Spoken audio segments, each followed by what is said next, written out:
Welcome on in, golf fans. It's your boy Gsluke here with our round 4 live stream for the RBC Heritage. Gonna break down everything you need to know for tomorrow to go out there and have yourself a day, both for DFS, props, whatever questions you have down in the live chat to go out there and end our week strong. Today for DFS was a little sketchy. Definitely the first showdown slate for a while where it felt like we got our ass kicked a little bit, but over on the prop side, it went much better. We ended up profiting over there about 3-4 units, and overall, right, shaping up to be an epic finish to this week. If Scotty could just chill a little bit, you have players like Hoagie, right, who are alive for that outright, but overall can't complain with that kind of leaderboard and stoked to get into tomorrow's action. You got Bart down there, what's going on, who's saying that Cam Young could be a potential sleeper tomorrow, or he could candidate. Shout out to DGen75 for that, of course. I agree with you there. What is going on, Denny? We'll talk some pick six. What's going on, Steven? He's talking about Rory a little bit. Yeah, I'm sure we'll talk about him at some stage, but yeah, potentially could move up the board. What's going on, Philly? What is going on? Why I win also has a little bit of PTSD when it comes to Scotty, right? Make that bad man stop. He's unstoppable, man. He's just better than everyone else out there. And yeah, just like Rory, we're going to talk about Scotty as well. We got Anthony, Samuel, we got Steven down there, Paul Johnson. Hopefully you guys are having a fantastic Saturday. So let's go ahead and get this thing started. But before we actually hop into the analysis, a little promo over here at the beginning. So this is brought to you guys by Ship It Nation. We're going to talk a lot later about what they have to offer, but for all of your needs for DFS purposes, not just golf, right? A variety of different sports that you can see on the screen here. Make sure to check out the Ship It Nation site for all of that. And again, a lot more on that later on. But let me go ahead and bring up what we had for the golf course, which today played really easy. In fact, it actually played easier than what I was expecting. So I kept it pretty light with the prop exposure. Our fades on Tom Kim, Jason Day hit. Over there for pick six, not so much, but on prize picks, we ended up having some fades hit there as well. But I kept my exposure light before we could see the conditions. And early on, it became extremely apparent that we were going to see an even easier scoring average than what we had for days 1 and 2. And the real difference out here for Saturday was the back nine, right? Back nine played an entire stroke under par. Days 1 and 2, it played like a third of a stroke under. So see day 2, right, 0.3 strokes under. Day 1 only played 0.2 strokes under par. So the reason why the scoring average jumped as much as it did, right, but was because of that. That's why we also had nearly a 4.5 birdie average out there for the field. Now, weather conditions are going to be a huge talking point out here for Sunday. There's some potential thunderstorms that could shake things up, but it was a classic moving day, right? A lot of low scores out there. If we sort it by the ceiling performances, you had Scotty up top, Toasty, who I played, so that was nice out there for Showdown. Same thing with guys like a Shank. We played Denny McCarthy for DFS, Harris English.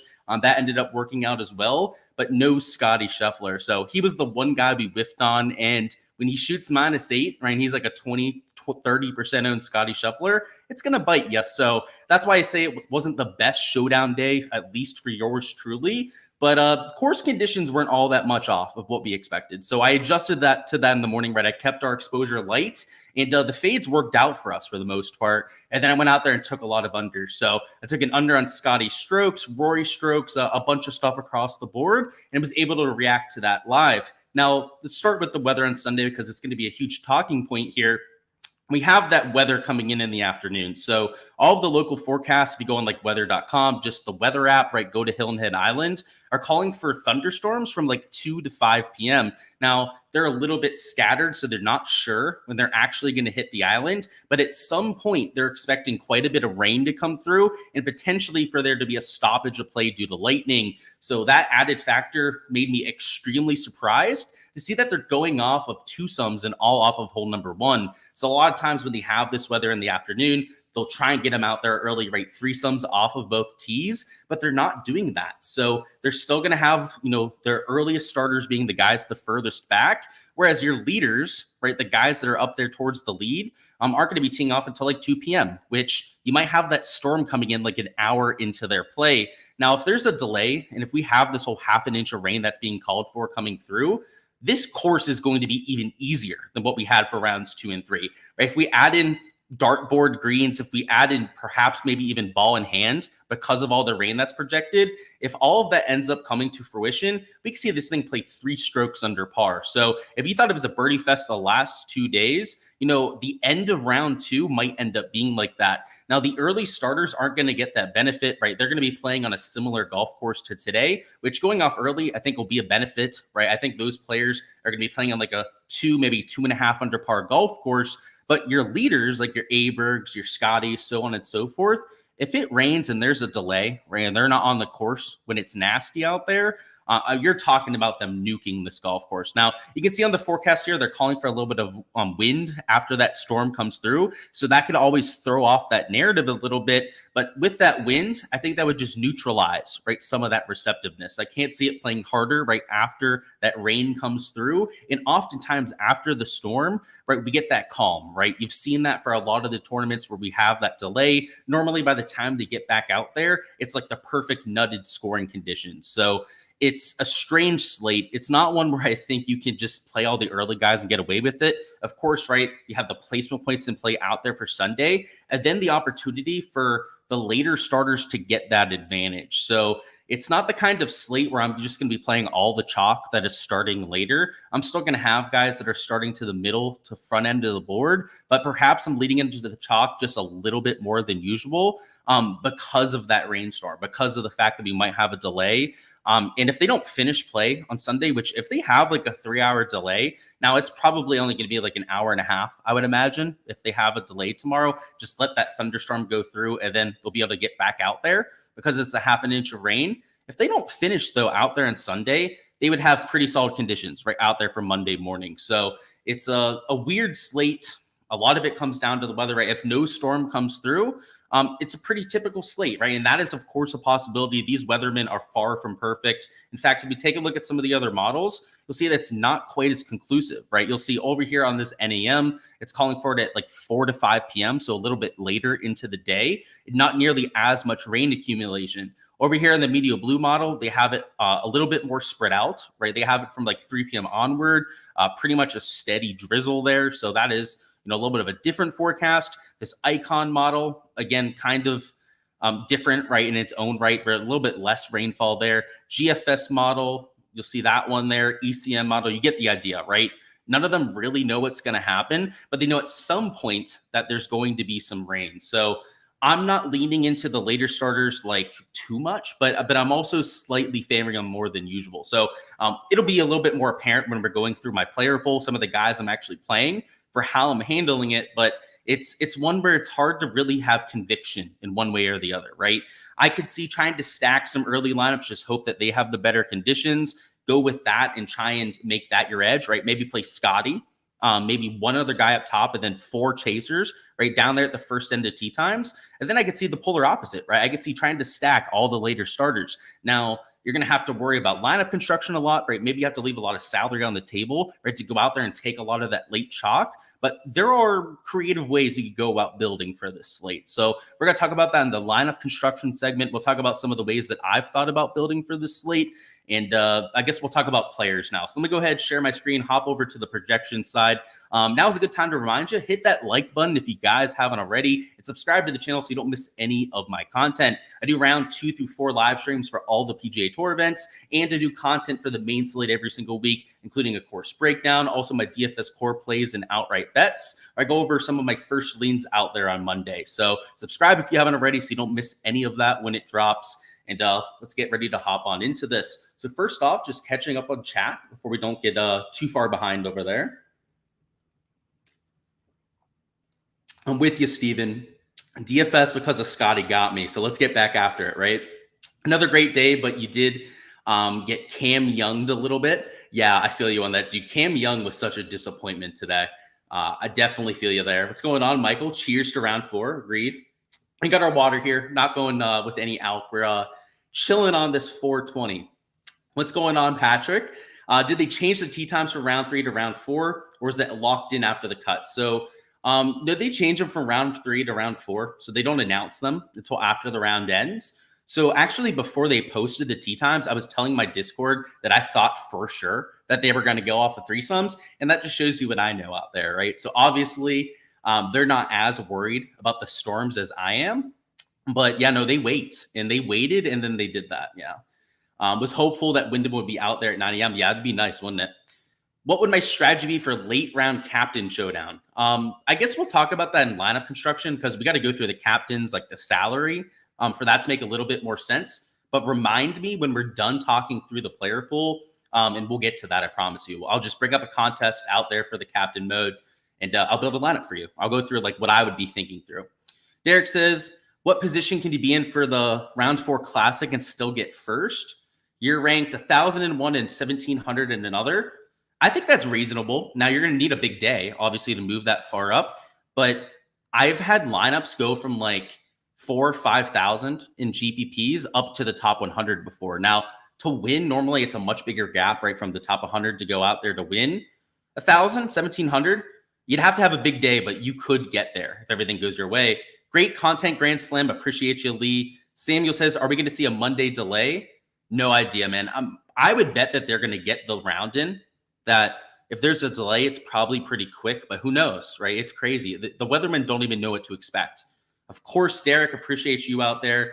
Bez is another pain point for you. Yeah, I'm not there with you on Bez. Didn't play him, but yeah, he's not playing very well. So you're right. That would suck, wouldn't it? Dude, you're right, Evan. That was crazy.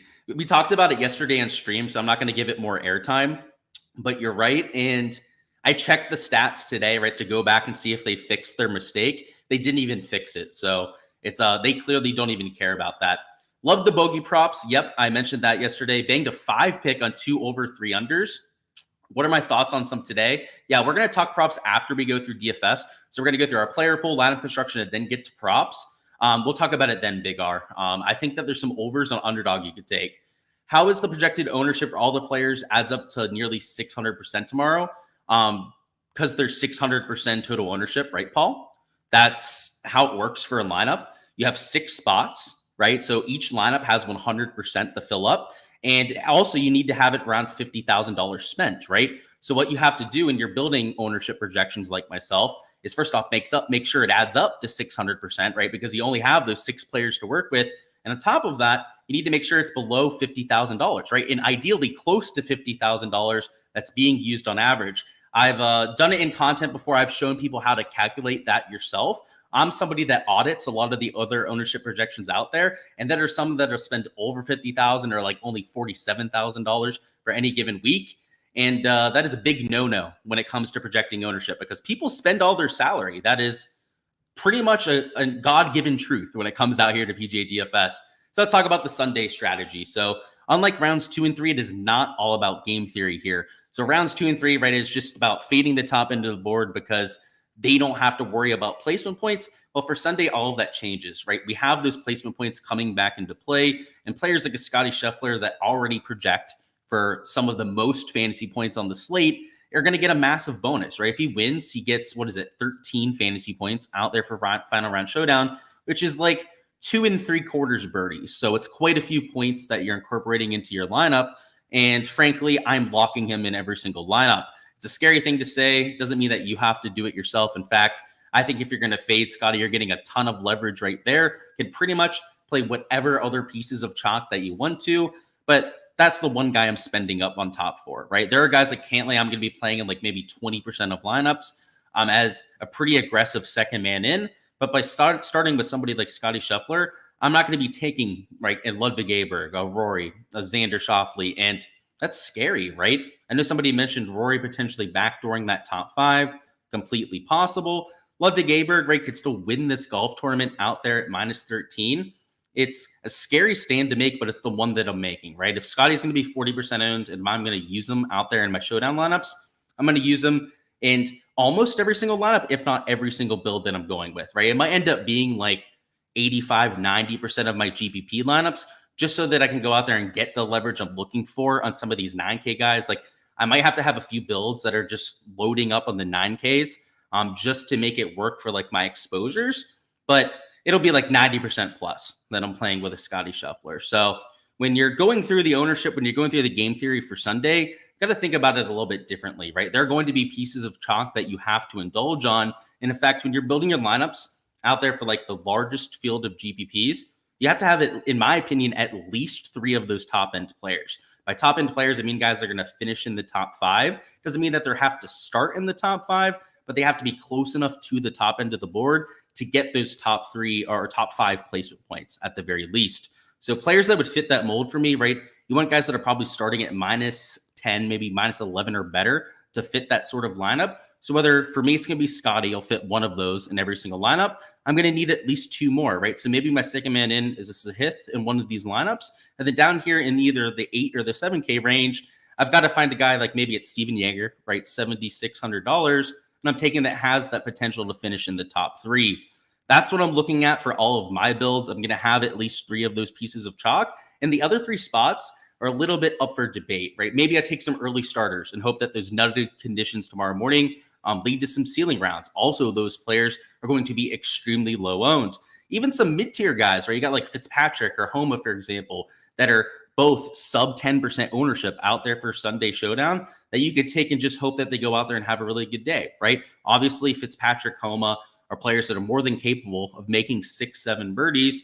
And if you get them right out there, you're going to be able to get a lot of leverage to the field just by taking them in like 20, maybe 25% of your lineup. So it's about having a really good balance of some of those chalky players and mixing them in with the pieces of chalk that you're taking stands behind. And in my opinion, I would not spread out your exposure to a lot of the pieces of chalk. I'm one to take more of like convicted stands, right? Go out there when I get over the field, really getting that exposure and making sure that I'm getting 2x, 2.5x leverage to most of those plays. So that's why I'm going out there, locking Scotty. Guys like a Cantlay with his ball striking stats round 3. Just hope that he bounces back with the putter and he could have a huge round out there for Sunday. Sahith Theegala, same thing, was actually surprisingly lost with the putter out there Sunday. Gained a bunch of strokes with the irons, has all weekend. And we know he can go nuclear any given round out there. So he had a pretty good round today despite that, right? His irons were that dialed in. Imagine if he can go out there and drain some of those 15, 20 footers like we're used to seeing from Theegala. So love those sort of players, right? The ones that are doing it with the ball striking to take my stands behind. Tom Hoge, same thing. He's an awesome iron player, right? Lost 4 strokes putting today. So I think something that's probably not going to happen again, especially given that rounds 1 to 2, he was leading the field in shots gained putting. So if there's somebody that's due for regression, it's somebody like a Tom Hoge. Steven Yeager, that piece of chalk that I'm getting behind, is a player that is gaining a bunch of strokes on approach, right? Today was a player that lost with the putting, but was really solid with the tee to green stats. And out there for Sunday is reasonably priced. The ownership is actually not too out of hand out there at 14.5%, right? You got Chris Kirk stealing away a little bit of ownership. Even guys like JT at 7,900 are taking a little bit of attention away. Tom Kim, right? Obviously out there too in that same price range. So Steven Yeager, in my opinion, right? You start at -11. That's fantastic. Has plenty of placement point potential, but is also hitting the ball relatively well. The other piece of chalk I'll point out here that I'm taking, and a lot of it is the salary, right? If I'm going to take Scotty in nearly all my lineups, a $6,100 toasty is really valuable, right? If I want to take Cantlay as a second man in. So it gives me access to those kind of builds to be a little bit more aggressive up top. Now, I'm not taking a 10K guy along with Scotty, but even to take like a 9K or higher 9K guy, it's going to be necessary to take somebody like Toasty. He's starting in a pretty decent position for placement points. And just like the other plays I'm taking as stands, right? Guys with some ownership, right? He's 10% owned. That is far from low ownership. Is because of the fact that he's gaining with the iron play. So all of these sort of players should give you an idea for how I'm approaching this slate, right? The guys that I'm taking with ownership are the ones hitting the ball well, right? The guys that I'm taking as pivots, right, are just the high pedigree players, right, that are being overlooked, right? That would be like your Fitzpatricks or Max Homas. Point out a guy here like Sam Burns. He's another guy I'm taking just purely based on his like birdie potential. Today, through 12 holes, he had lost 3.6 strokes putting. Now, holes 13, 14, he made some bombs for birdies. So that brought him back a little bit closer to neutral. But by the end of his round, he had lost like 2 strokes with the flat stick, which if you know Sam Burns, that is far from what he's used to doing. And from holes 9 through 12, I only know that because I was sweating his birdie prop today. He missed 4 consecutive birdie putts of less than 10 feet. And he is normally automatic from that range. He is one of the best putters on the PGA Tour. So he's got the baby coming soon. So maybe that'll give him a little bit of magic right out here on Sunday. He has no pressure starting at -2. He's also only like 6% owned. So the guys I'm taking that a little bit further back are guys with potential, especially birdie upside. like somebody like a Sam Burns. But you can say the same thing about Matt Fitzpatrick, right? All week, he's been really good with the iron play. Just maybe a little bit of an off day today, but he could potentially turn it around. Max Homa was one of the best iron players in the field, right? Out there for round 3, actually lost strokes out there with the putting. So just looking for guys that have that bounce back in them at low ownership, and then trying to match them up with the guys up top that I think can hold it together. Let's see. 1 second there, guys. So promising on Thursday. Course is so volatile. Yeah, so what was that in regards to? Oh, for Bez? Yeah, dude. Bez is I think he's going to have a lot of good things happen here in 2024. He's playing a lot better and a lot more sustainable golf. And with that putting that he used to have, it's actually been a little bit worse in 2024. He gets that going, watch out. Chris Kirk has been solid for you the last 2 weeks. Can he do it for one more round? He totally could. He's a very consistent golfer. So if you're looking for a cash play, like a single entry kind of play, I really like him in that kind of contest. Not sure if it was discussed much, but you're curious on the 3 days so far compared to expectations. So I suppose I haven't touched on that in general, but I love this golf course, right? I went there last year. I was there for all 4 days. Saw a playoff out there with my boy Jordan Spieth against Matt Fitzpatrick. Didn't get the dub. We had an outright on Jordan too, so that would have been pretty sweet. But I love this golf course. So when we have the world's best players here, I enjoy it thoroughly. It's strategic. I think some people call it a birdie fest. Without wind, you get some pretty good scores, but it makes you hit a lot of different shots that you're not used to hitting. So I thoroughly enjoy it. So I love the leaderboard. I hope somebody other than Scotty wins just for the sake of the rest of the field, but a hell of a leaderboard, that's for sure. How do I feel about Adam Schenk? So I'm going to have to circle back and look at his shots gained metrics to give you a true take there. I would say I'm lukewarm right now, but let me take a look at how he played today. So just 1 second while I circle back on that. So let me find him here. So he's -6. He shot -6 today. So that was quite nice to have. Gained a bunch on approach and then gained a bunch with the putter. I would say that it'd be kind of hard to count on that going forward, but let's take a look at what he's done for the event. So overall, right, he's been losing with the putter, gaining with the tee to green. Actually, am I looking at the right guy? Yeah, I'm looking at the right guy. Yeah, gaining tee to green, losing with the putter. I would say I'm like a 6 out of 10 on him, right? I was lukewarm before. Maybe I go one higher, right, to a 6 out of 10. I think he's at least hitting the ball well enough that you could play him, but I don't see a huge lean either direction. Is Draftkings basically decided, or can you change a lot? You can certainly change a lot. A whole 18 holes left for every player. You had Toasty and Garnett today. That should have worked out rather well then, Steven. So good stuff. Thoughts on Benny Ann? I think that he's hitting the ball well. Good approach stats over the first 3 rounds. Tough round 3, right? Shot over par out there for today's action. Could be a good bounce back candidate. I'm playing him for Sunday, and a lot of that is because of the ball striking stuff. Have I looked at the hole locations? Will they be the toughest? Some of them look harder. Off the top of my head, 4, 13, 18 were the really hard pins. 4 is tucked near the left, near the water. 13 was in this little outcropping towards the center. It's like only like 5 yards wide where they have the pin. So it's like a little peninsula out there on an island of bunkers. That one's tough. And then 18 is over there on the left side near the natural area. So there are some tough ones, Cedric. But for example, hole number 2 is, I would say, a pretty neutral pin location for the par 5s. The 5th pin is going to be easier out here from round 4 compared to what they had for moving day. And then the last par 5, so that's 15, is also an easier pin location. It's a bowl pin location where if you're going forward in 2, it'll funnel close to where the pin is. And then if you're going with it with a wedge, you also can use a backstop to get it closer. So I think it's going to play pretty similar pin-wise to what we had for the last few days. But yeah, some harder. Like I think the most difficult holes got harder pin locations, but the more scoreable holes got softened up a little bit. And we'll have to see what they do with tee boxes. Do I prefer taking Rory in like a Homa for Showdown tomorrow or just going for Scotty? I'm just playing Scotty, right? If I'm locking him, right, that gives you an idea of what I think about it. You could take a more contrarian approach. And the added side effect of that, Derek, right, is that you could take more chalk down low, right? So if you wanted to take guys like a Straka, Poston, the guys up there in the top 5, top 10 that are getting that ownership, then you might want to start with like a Rory and a Homa, right? I love Homa, right? But I kind of like going with a Scotty over somebody like Rory. So that's my take on it. But if you want to get different in a different spot, you can do that, right? And you can take some chalk otherwise. Cedric says, beautiful, thank you. The harder ones played pretty close to even today. Yeah, so I think that like 4, 13, 18, probably going to be slightly over par, I'd have to imagine. That, especially 13. 13 is crazy. If you look at it with the T-box sheet, you'll see what I'm talking about. If you look at it on the shot tracker, take a look at the actual green, it's even more ridiculous. It's going to be quite fun.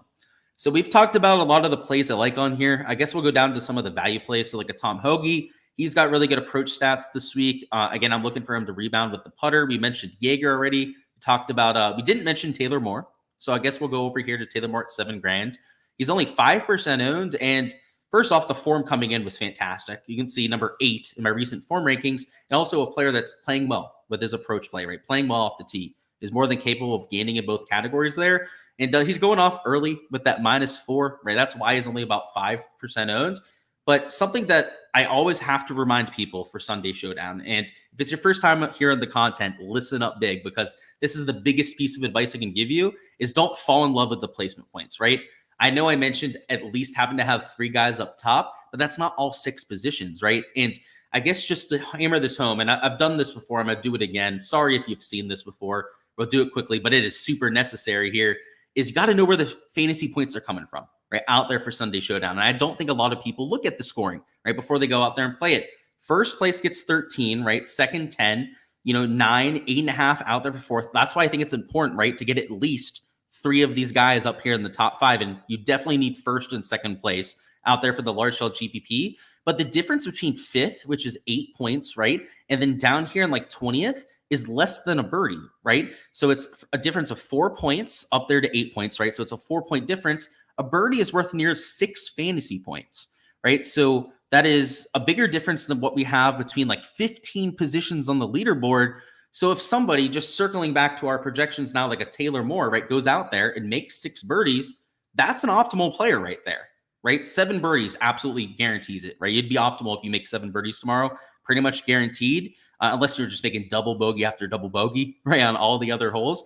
But he's got that potential in him, right? He's only 5% owned. This is the sort of player that gives you the leverage you need for those large field GPP lineups, allows you to play somebody that is chalky up there in the 10 and 9K range if you want to go ahead and bundle those together, and still has a lot of that fantasy score upside. So he's the kind of pivot I'm looking at, right? I know we mentioned a few others like Sam Burns before, right? You may say like, oh, he's not going to finish in the top 5.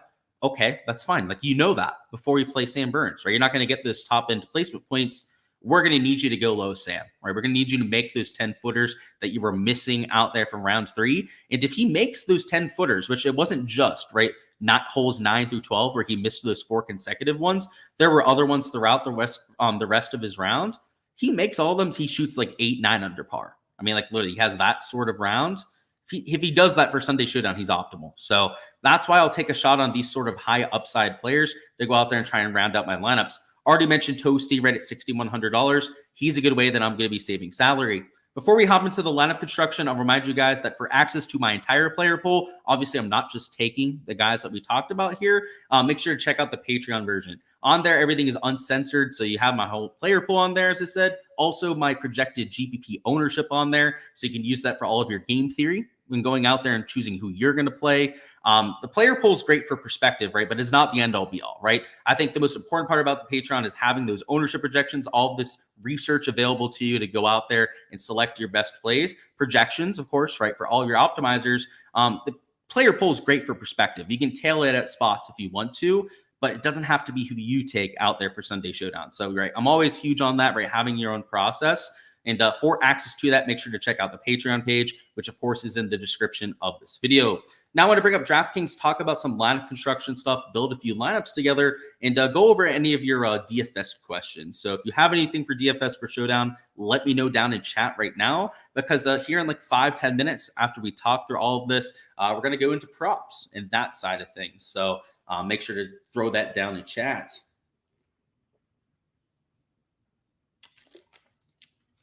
You're saying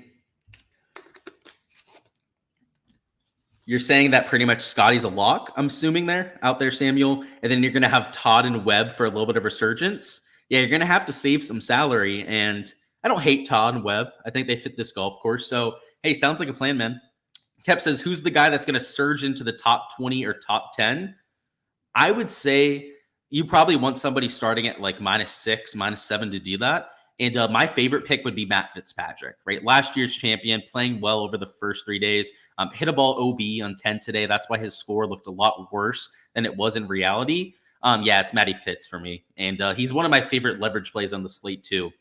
And sub 10% ownership. Derek says, what are my thoughts on Scotty in a nap since he's teeing off early tomorrow? Yeah, that's a good way to do it, right? Try and take somebody early like Nap. In fact, I'm playing him out there for Sunday Showdown. So I hate to give away all the goods that are behind the paywall over there on Patreon. But yeah, he's one of the guys I'm taking as just a pure dart throw, right? If I'm playing a Taylor Moore, right, there are other guys down low that I'm taking a shot on.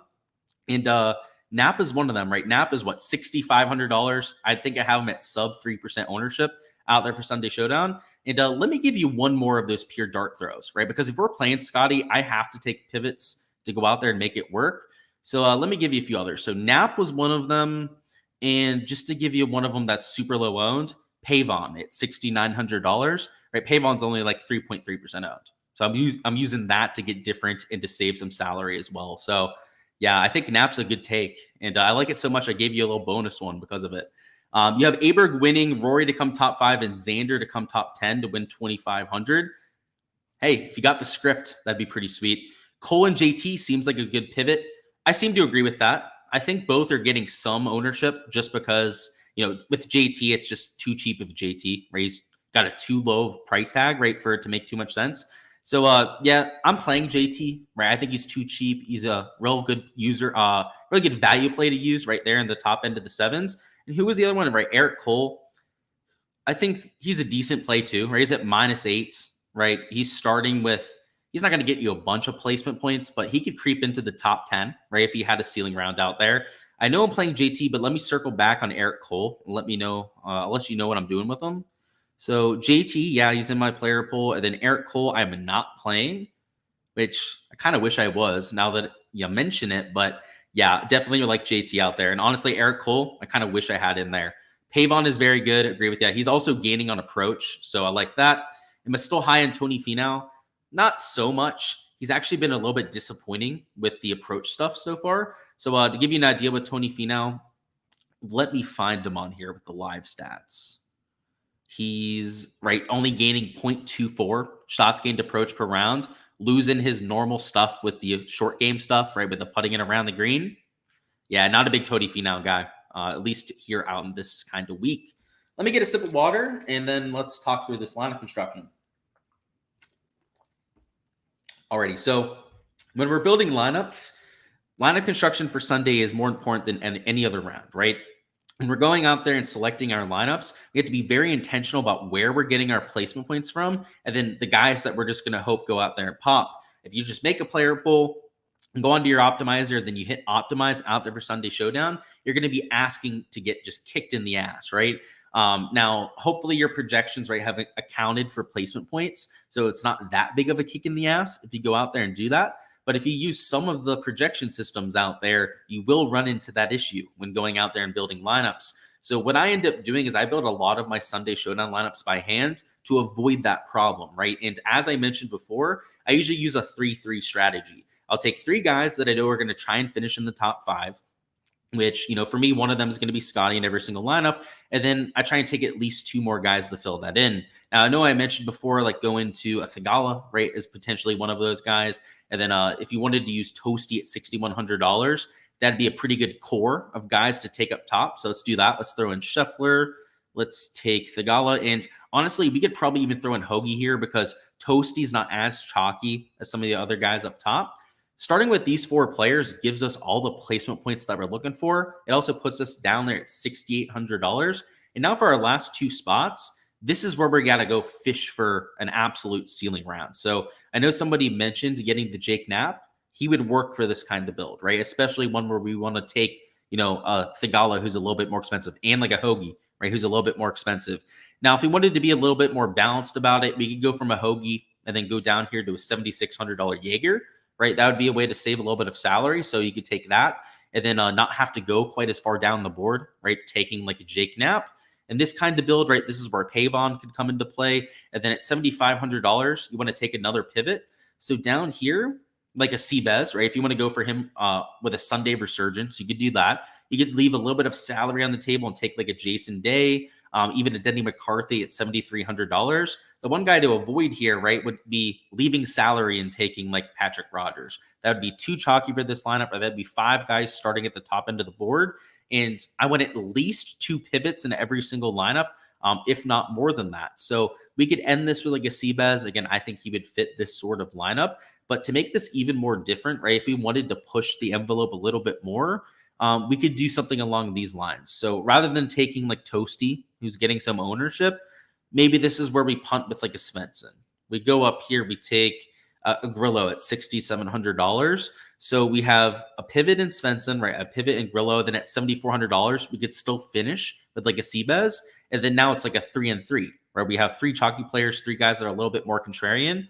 My lineups are all going to be 3 3s or 4 2s, right? 4 2s being 4 chalky players and 2 pivots, or 3 3s like we have here. So kind of like you hear for lineups out there for like NFL Showdown, right? Where you're talking like 4 2s, 5 1s, going 3 3s, right? Just stacking both sides. It's that same kind of build right out there for Sunday Showdown. It's a way that can make it a little bit easier to think about when you're hand building, or when you're going out there and setting rules for your optimizer, which again, you can't just like set your player pool and optimize, right? You need to be setting rules like this to make it work. Is make sure that you're getting at least 3 players from both of these groups, right? And then you set all the chalky guys in your player pool in one group, take at least 3 of those guys. And then you set the other group, right? All the guys that are pivots, right? And you want at least 3 of those in every single lineup, right? And you might do a build where it's 4-2, so on and so forth. That's a way to build those kind of lineups, right? So there are going to be guys that are in the middle of ownership that are a little bit hard to assign. Those are the ones that make it a little bit more difficult to go out there and set those optimizer rules. But you get the idea there, right? Tinker around with it. The guys that are in the middle, just you're going to have to assign them to one group or the other, and then probably go through your lineups by hand, or go through and just check them out there on the optimizer and make sure you're not getting anything too crazy. So I prefer building by hand out there for Sunday, but that's what you could do out there for optimizers. In terms of cash, I would be playing Scotty in like every lineup pretty much for sure. I would be taking Thagala if I could. I would want to take Jaeger in pretty much every cash lineup that I can. And then to save salary, I'd probably throw Toasty in there too. So my cash lineups honestly are going to start pretty similar to what I have out there in DFS, which again, I'm going to use my cash core out there for the start of my Sunday Showdown lineups and then differentiate with the last 2 spots to get that leverage. So honestly, you're going to be more chalky out there for your cash lineups than you are for your DFS lineups, but it's that same sort of idea trying to get some of those placement points. So that's all I've got for the DFS section. We'll go over any questions if you have them down below. But if not, I'm going to start to talk about props over here on the live stream. So if you were just here for DFS, appreciate you guys tuning in as per usual. Go ahead and smash that like button if you haven't already. Subscribe to the channel so you don't miss all the content for next week's action. And of course, all the golf tournaments throughout the year. So best of luck out there with those DFS lineups if you're just here for that. But like I said, the stream is far from over, and we've got some prop action that have already entered. So we're not going to have to go searching through the boards. It'll be a little bit quicker this time as I already have my shit figured out. I'm out here for Sunday. Let's see. Appreciate that, Kevin. He said, thank you, brother, and continue to give quality insights. Thank you for that, man. Zalatoris is sneaky good. If you can make those 3-footers, we'll shoot 65. I'm playing them. I'm there with you, Derek. I agree with that. Scotty presents some crazy numbers for other golfers to win. Feels impossible, but he's human. I always point out the Tour Championship from 2 years ago as a spot where Scotty showed he's human. But since then, he's yet to falter like that. So it's definitely possible. I'm locking him. So if it's going to happen, right, he's probably going to end up failing now that I'm locking him. But yeah, he's human, just like everyone else, right? He bleeds red blood. I forget what movie that's from, but he bleeds the same blood as the rest of us. It's true, right? He's human. So who's the Xander from round 4? The guy who's just going to go nuclear? I said Matty Fitz, and I'll stand by that. It's Matty Fitz. I think he's going to go super low. He's got a lot of respect for this golf course, right? Used to visit this as a child every single year. Calls it his 5th major championship. Like, no joke. That's what he's called it before. Out there on his schedule. Yeah, it's Matty Fitz. He's going to give it a good go, and he's playing well. So it's not just narrative-based. Pivoting Sam Burns and Putnam off the chalky Straka and Shank. I'm with you there, man. I'm not playing Putnam, but I love Sam Burns. And my pivot near Putnam, let me give you one. So Putnam is what's like $6,500 for me. It's Nap, but I agree with you there, man. That's the way to do it. Can I do the Captain Showdown build? Absolutely. Thank you for reminding me. So let me bring it up real quick. They have the pricing out, right? Because sometimes they don't. Hopefully they do. We're good to go. Let's do this then. So thank you for reminding me. So out there for my captain, you could argue that taking Scotty would make a lot of sense, but I would probably try and save a little bit of salary. So my favorite captain would be somebody like either a Matty Fitz or like a Sahith Theegala. If you start with a Sahith, I would definitely still be using Scotty in this sort of lineup. Toasty would make a lot of sense for this kind of build. I would be a little bit less worried about placement points, but all these guys are, up there at the top end of the board. So that's rather obvious. But just like, the other format, you got to make sure you look at the scoring, right? Placement points are still part of it. But the other, part of this to remember is all these guys are starting at the top end of the board. So my lineups would look pretty similar. Honestly, I don't think there's that much of a difference, right? Strategy-wise, there's no weather advantage. You don't have to worry about the weather delay, right? Weather delay is going to impact everyone pretty much the same. I would take a 3-3 strategy. I would take 3 guys that are probably going to get a lot of ownership. Like you'll see with these 3, I think Toasty, especially in captain mode, is going to be royally owned because he's only like $4,200. To play Scotty and to use Scotty at captain, right? He's going to be a guy that people use, especially like if we started Scotty here at captain, right? And then took Theegala as our second man in, you like have to use Toasty to make the salary work. So I think you're going to want to take some chalk like you would for any Sunday Showdown lineup. But at the same time, you also want to mix in some of your pivots, right? And like Wyndham Clark, I think will be low owned. I think that price tag is very attractive. I think somebody like a Chris Kirk will probably be pretty overlooked in this kind of format. And if you do that kind of thing, you can pretty much take whoever the hell you want. So yeah, I would be playing Scotty at captain actually, because this salary is a lot softer than what I've remembered. And you could pretty much play whoever the hell you want to now that we've actually gone through this. So especially if you're taking like a $4,000 Toasty, you can pretty much make whatever build you want to work out there. So I would take Scotty at captain. I would take Theegala. He's one of my favorite plays, right? I take guys like Aberg, right? I think he makes a lot of sense with his ball striking. And this is probably going to get chopped like 20 times. So what I would do here, right, is I would leave some salary on the table, right? You can see here, right, this is leaving $500 on the table, right? If we ended up taking this combination, that's better, right, than leaving 0 on the table. But I would consider going down one player, right? So what will happen is people will be left like 10-3. Everyone will take Aberg at the top. So you'll think that leaving $500 on the table actually means something when it doesn't, right? Because for it to actually mean something, you'd have to drop down a player, right? So you could take Morikawa, right, rather than somebody like a Ludwig Aberg. And I'd like this lineup a little bit more, right? Leaving $900 on the table to get different, still taking a lot of the pivots that you like. And you could be even more aggressive about it, right? You could go down here and take like a Rory or even like a Xander Schauffele instead and use that to get your leverage. So I don't play a lot of Captain Showdown. That's why it took me a second to kind of figure out what we were going to do here. But yeah, I would leave some salary on the table. I would take Scotty at captain and just pick and choose your favorite guys. Why is Toasty so cheap when he's playing well? Don't really know. I'm not sure, to be frank. They've got a weird pricing algorithm and they stick to it, right? They don't change it by hand very much. So that's probably why. You wouldn't let that scare you off of Toasty because he's so early in his career and hasn't won yet like Aberg. I mean, I don't think he's going to win this golf tournament. I mean, he's too far back to win, right? He's 7 shots off the lead. But to go out there and shoot like 3, maybe 4 under par, I don't think that's too far-fetched. So, yeah, I think he's got a bright future. I mean, he's been in contention like 3-4 times already and did a pretty good job out there at Houston Open, right? Or what was it, Valero? One of those two where he was in there in the top 5. He kept there at the top quite well. Why does Hughes shit the bed when he gets in contention? Not sure. I mean, he played pretty well at the Valspar. I don't think he shit the bed there, but you'd have to ask him. I'm not sure, man. So Captain Lock Scotty is the way. That's what I would do. You got to make your own lineups. I can't make them for you, but yeah, that's what I would do. Let me bring up the averages from round 3 so that we can go through those before we talk through the slips that I like for round 4. So just one memento while I do that. And then we'll get through this stuff. So, well, is that it? Hopefully it's it. Oh, nope, wrong one. I got to figure out which one of these screenshots is the actual thing we're looking for. So one moment, guys. I took a bunch because I had a bunch of prop slips that I was entering. So that was less than ideal, to put it lightly, but I think we found it. Is that it? Let's go. There it is. All right. So here are the prop averages from today so that we can have them to compare to, right, and use them for our round 4 analysis. And then 2 prop slips that I've already put together. So we'll hop into those over there on Prize Picks and Underdog. That's it for the DFS side. So if you guys do have any questions on that, you can still throw it down in chat. But if you were just here for DFS, I appreciate all your support, your guys, per usual.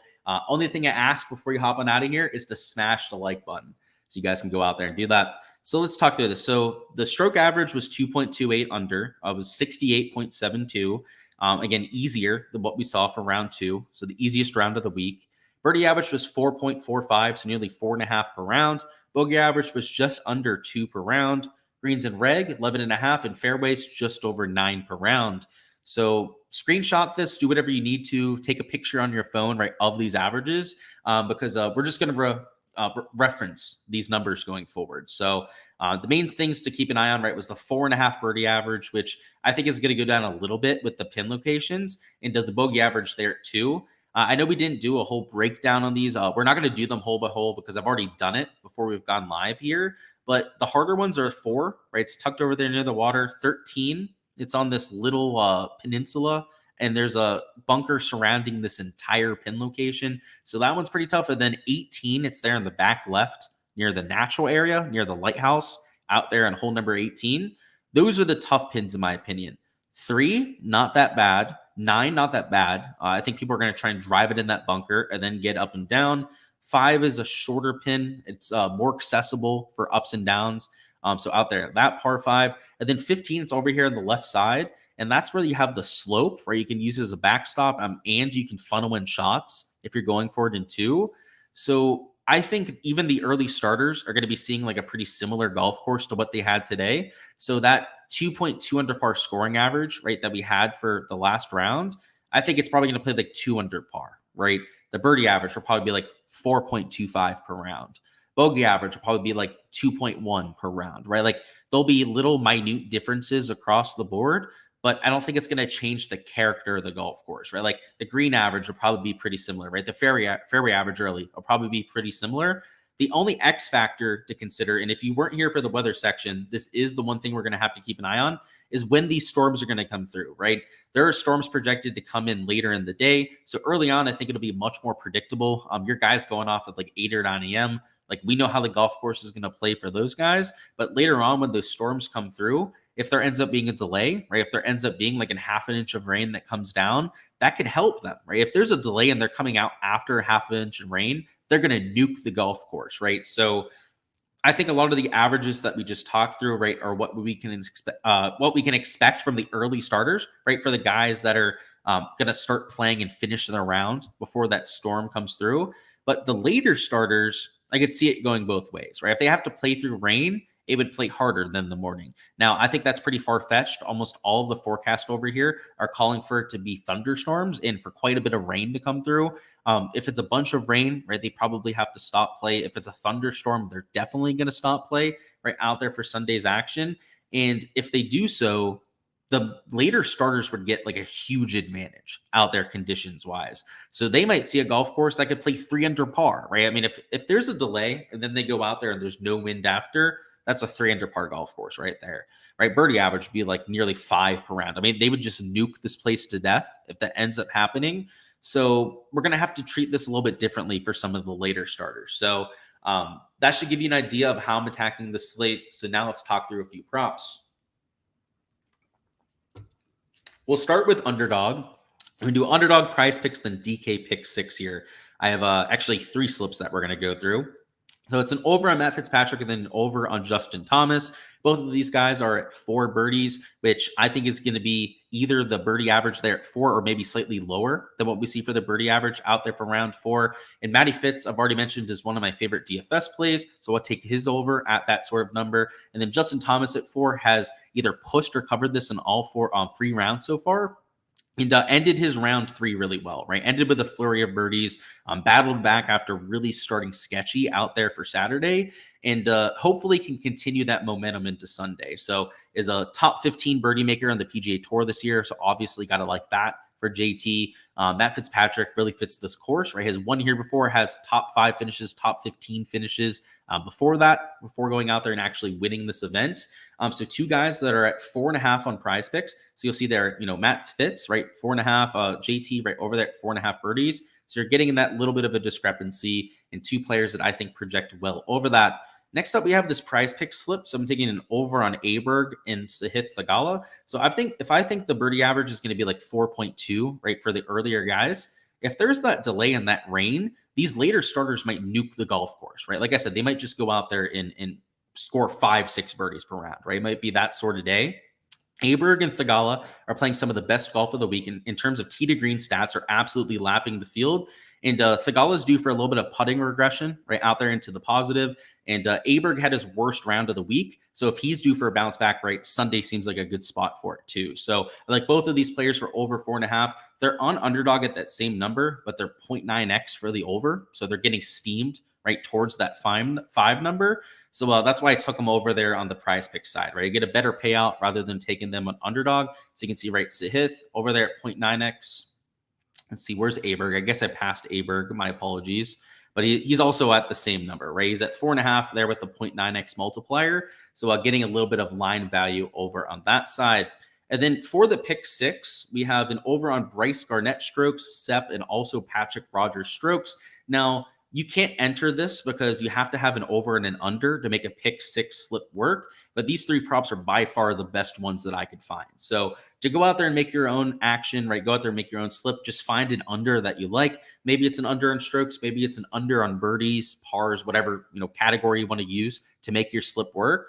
But these 3 are clear misprices. So to give you an idea, right, Sepp Straka is at 69 strokes over here on Prize Picks, which I think is a pretty sharp board when it comes to their strokes. Right, so they have Sepp at 69, and then they have Patrick Rogers at 69.5. Right, so if we go over here, do the comparison, right, Sepp is a whole stroke and a half higher. Patrick Rogers is an entire stroke higher. And then Bryce Garnett, I don't think he has a stroke line, but let me double check. See if they maybe posted one. So yeah, they don't have a stroke line up there, but he would be at least right at 69.5, like a Patrick Rogers or somebody like Mackenzie Hughes, for example. So you're getting a 1-stroke discrepancy with all 3 of these players.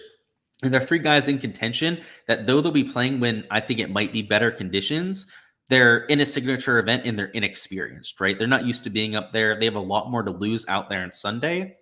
And one of my favorite things to do out there for Sunday prop betting is to bet against the guys that haven't been there before, right? The ones that might be feeling the extra pressure out there in Sunday in contention. And that's what you're doing with these 3 players. So if you're going to enter a slip with these 3, again, you're going to have to find an under. It says you must pick at least 1 more and 1 less to go out there and enter it. So you'll have to find that yourself. I did mention to my Patreons that you could take like Aberg under strokes. Like that might be a way to do it out there for that. But yeah, I guess I'll throw that in there as a little bit of advice. Let's see if there's any questions down in chat. And if not, we'll go through the Hard Rock board, talk about some matchups, and then our Ship It Nation partnership that we're going to do here in a second. Let's see where we're at. I see what you're saying. Yeah. So you're mentioning, who was that with? Patrick, let me see who you're mentioning there. With Toasty? Yeah, I think he can make 5 or 6 birdies for sure. And he's like $6,100. Yeah, that's exactly what I'm thinking, right? He's definitely not going to win, but he could get like a top 10 placement, which would be nice. It'd be cool if they had a round 4 showdown that locked at the start of round 3. They have a weekend slate, so you might want to check that out, man. It's a weekend slate. It's rounds 3 and 4. I think it might be what you're actually looking for. So make sure to check that out. You were thinking Fitz or Scotty under strokes. So I prefer Fitz over 4 birdies. So I would go with that over the stroke side. Scotty, you'd want to take him on prize picks, right? On prize picks, they have him at 67 strokes. I took him under that today over there in Underdog, and that worked quite well. But over here on Underdog for round 4, he's at 66.5. So he's actually a little bit lower than what they have over there in prize picks. So yeah, I like the Scotty play, especially on this side. The Matt Fitzpatrick line, if you're only playing on prize picks, obviously, right, you can't get access to that. I'd be okay with the 68.5, but I do prefer him over there at the 4 birdie mark on the other site. So let's do the Ship It Nation partnership here. So I want to give you guys a little bit more details about the Ship It Nation sponsor that we have over here before we go through Hard Rock and some of our outright bets. Of course, guys, they're the partner over here on these live streams. And it's where you can get all of your DFS needs outside of golf. For Showdown for golf, they have all of that on there too. But if you're playing other sports like MLB, right, football, when that comes around, I'm already feeling the itch to get back to football just a few months into the off season. Draft coming up for that, obviously, so that's going to be exciting. But they cover that, NBA, MMA, NHL, right? We mentioned the UFC stuff for last week as well. NASCAR, college football, you guys name it. They cover all of that over there, plus the golf, right, that we mentioned over here. So obviously, I'm a very niche YouTube channel, right, a niche content creator when it comes to fantasy sports. I do my golf stuff. I also do fantasy football content that a lot of you may or may not have already seen, right? If you're only here for the golf stuff, I do, but I don't cover every single sport, right? So it made a lot of sense to partner with a site, right, that could help out my subscribers, my viewers out here on YouTube. They don't necessarily just play golf stuff, right? Now, I dabble in the NBA streets. I dabble in the MMA streets from time to time. So having this partnership is super useful for somebody like me to go out there and add to my repertoire. So I'm somebody that, especially in the past when I wasn't making content, would have subscriptions to like 4 or 5 different fantasy sites to go out there and do aggregate ownership, aggregate projections. So I know where the field was coming in, right? Before I started doing my own stuff, making my own projections, doing my own algorithms, I was subscribing to a bunch of different sites. So if I was somebody out there today, obviously, I think subscribing to my Patreon, my projections would be super useful, right, to get all those spreadsheets that you see. But having the Ship It Nation stuff out there too can only be even more helpful. So if you guys are signing up for any monthly or yearly subscription, use the code Luke15 for a discount on that. And again, it's not just the PGA stuff that they're doing, but it's all those different sports that you can get access to too. You have Hoop, Tambo doing all the content over there, who are some of the best in the industry, regardless of sport. They have a lot of other content creators that are just great in their own mind. But on top of that, a lot of the extra content, right? Like the Stone out there for PGA DFS, which has all the research you could want out there on their site. Very similar to the research sheet that I put out, right? It's their way of going out there, giving you a quick way to look at some of the stats, some of the things that are important out there for Showdown or for Main Slate. But then you also have Lee Aldrich's course rankings, all of that. It's extremely valuable just for PGA. And that's only one sport, right? Imagine what they have for all those other sports that they have, right? That's what Ship It brings. So check it out. Use my code if you're signing up. It helps me out a ton out here with these live streams. And again, I think they bring a lot of value to the table. So let's take a look at Hard Rock. What we're going to do here is we're going to look through some matchups.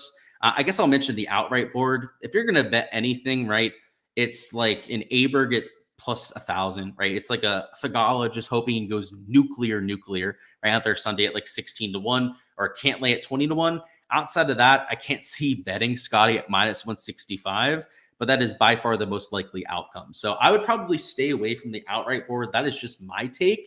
Where I think we can find some value here and where we can make it more of a sweat right out there for Hard Rock would be out here for our head-to-heads and matchups and whatnot. So let me actually sign into my Hard Rock account so I can enter these as we go through them, because there's going to be a few on here that I'm almost for sure going to want to get to. I was peeking at them before, and I know a few of the numbers looked more than reasonable. So, all right, I'm signed in. I have plenty in my account after today to go out there and make bets. We had a nuke bet out there on the PGA side that I took. It was Poston and Morikawa under 9.5 birdies, which was just absolutely free. But in terms of these matchups, you got Spieth versus Zalatoris, and this is a head-to-head. So this isn't based on tee times. This is a tie is voided, which I love for some of these head-to-heads. Jordan Spieth's a little bit injured, but Zalatoris hasn't been that sharp this week. They do have some of the tie ones down at the bottom. So this is what I was looking at before. I was looking at some of just the head-to-heads out there with the 2 balls, but I do want to look at some of these non-tie ones, because the non-tie ones are nice to have. when you tie and you lose on a matchup or a 2-ball, it is just extremely frustrating, as you might imagine. Let's see. Finau versus Fitzpatrick. I would take Fitz all day. I think that was minus 120 before, so that has drifted to minus 125. But I do think that's a pretty sharp take, so I'll throw that in. Connors versus Kirk. Henley versus Kim. Yeah, we probably stay away from that one. The Connors Kirk one too. That's a pretty good matchup. Clark versus Thigala. Now, I would favor Thigala there, but he is still minus 105 odds. If this was plus 100, I'd feel a little bit better about it, but that is a trivial difference. So I guess we could throw that there. Let's see, Siwoo versus JT. I would favor JT for sure, so we could throw that in there. Jaeger Straka, I would favor Jaeger. That is for sure. And then Rory versus Xander. Yeah, that one's more of a toss-up there. So these 4 props over here are all spots that I think are pretty decent head-to-heads. And the reason why I like this market a little bit more than the 2 balls with tie are because that the ties are voided, right? You don't have to deal with this bullshit odds where it's like a draw at plus 750. So we'll still go through a few of these. We'll see if we can find some value there. But I like all of these pretty decent amount. So I'm going to bet them at 25 a piece. So this isn't going to be a parlay, right? I'm not parlaying all these together. In fact, it won't even let you do that. But I am going to bet them all at $25 a pop. So let's go ahead and do that. I'm just going to put the same unit size on all 4 of those bets and make my life a little bit easier rather than having to go through them hole by hole, or bet by bet, I should say. Not hole by hole. I'm thinking too much into the prop side there. So let's go through a few of these. So they have Cam Young versus Cam Davis at even money. That makes no sense to me. That was one of the props I was looking at before where I was like, what the hell are we doing here? So I'm going to throw that in there, and I'm going to throw $50 on that matchup. So we're going to make that like a 2-unit matchup bet. Like my units for these matchups are much smaller than what I have for like my bets on birdies and stuff like that. But yeah, I'll go ahead and throw $50 on Cam Young to beat Cam Davis, the battle of the Cams out there for round 4. So we've got a Knapp Radley, probably stay away from that. Yeah, Knapp's an underdog. I probably agree with that though. Fleetwood Pavon and underdog. Pavon's playing some pretty nice golf. I'm going to think about that one there. Let's see. We got Seabass Burns. Burns is plus 100. Oh, boy. With how Burns is hitting. But Seabass is playing some really good golf, so maybe we stick away from that. Let's see. Malnati, Eric Barnes. Yeah.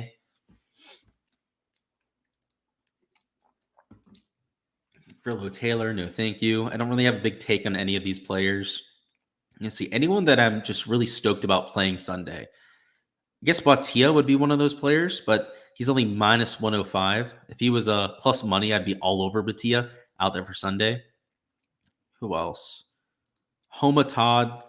He's only minus 125. That's not the worst bet I've ever seen. But again, I prefer these plus money ones out here for the ones with the tie.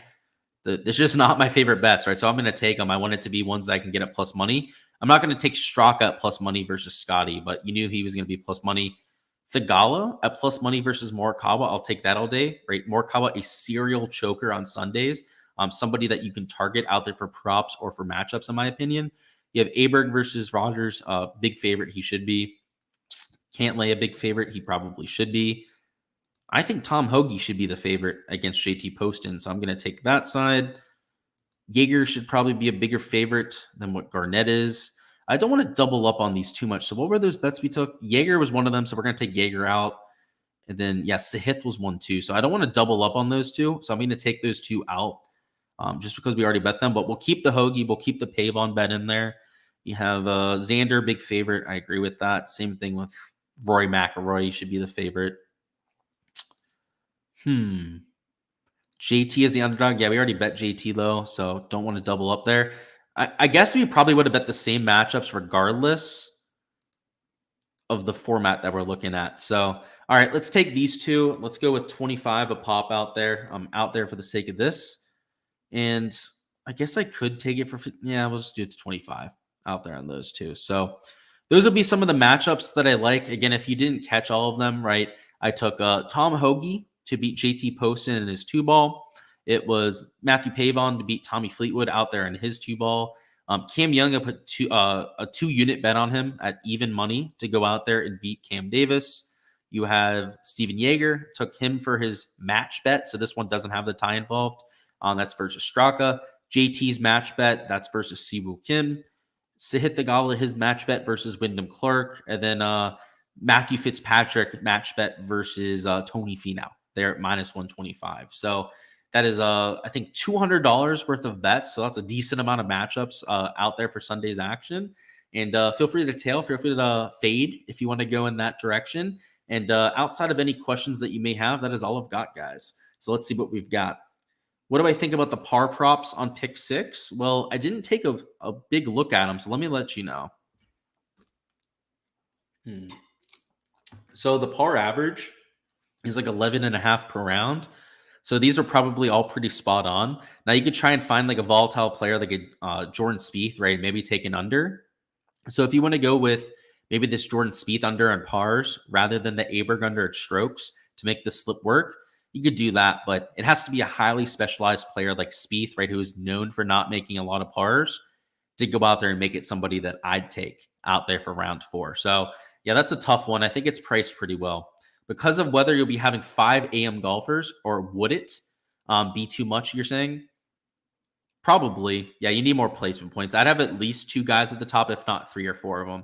Good evening. Love your shows. Thank you, Angelina. Hopefully you're having a solid evening.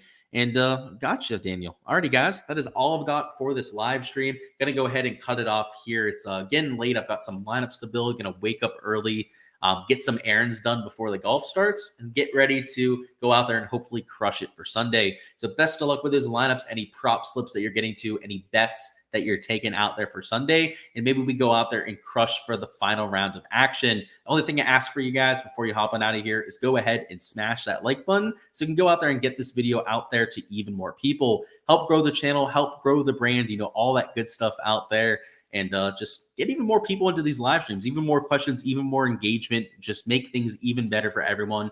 And share the knowledge a little bit, right? If you think I did a good job out there, share it out there to the rest of the people. I appreciate you guys. Best of luck out there, like I said, and I'll catch you guys for all of the content.